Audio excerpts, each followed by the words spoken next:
Atención billonarios y millonarios, necesito $1.000.000. Mi propósito, crear una empresa innovadora que se dedique a crear, reinventar y dar vida a una nueva generación de productos. Productos para el consumidor común de todo el planeta. Objetivo, crear productos simples pero a su vez revolucionarios. ¿Cómo? Para ello armaré un equipo de jóvenes genios, los mejores de cada rama. Será la única empresa en el mundo constituida en un 100% por pequeñas mentes brillantes. Habrá personal especialmente seleccionado quien los guíe y motive constantemente.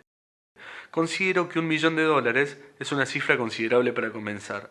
No estoy en condición de prometer resultados, pero lo que sí juro es que nos esforzaremos al máximo día tras día sin malgastar un centavo ni perder un segundo, hacer que este sueño llegue realmente lejos.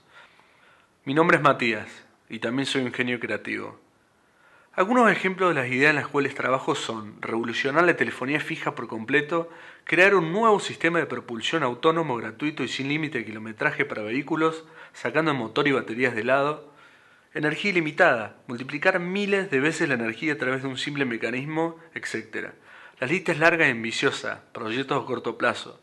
Preferiría mantener en secreto ya que nada está patentado.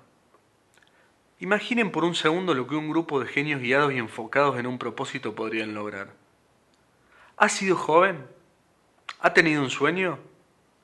¿Ha experimentado tanta motivación por algo? ¿Qué cree que hubiese respondido Mozart al preguntarle qué lo hace diferente? ¿Qué cree que hubiese respondido Einstein, Steve Jobs y demás a la misma pregunta? Brindar una oportunidad es la única manera de demostrar lo que podemos lograr, y eso es precisamente lo que necesito, una oportunidad. Y si esta compañía crece será gracias a usted. Cuando un torrente de adrenalina invade tu cuerpo y ves tu sueño a la vuelta de la esquina, harías lo que fuese por conseguirlo. Por favor, denme una oportunidad y demostraré que el cielo no tiene techo.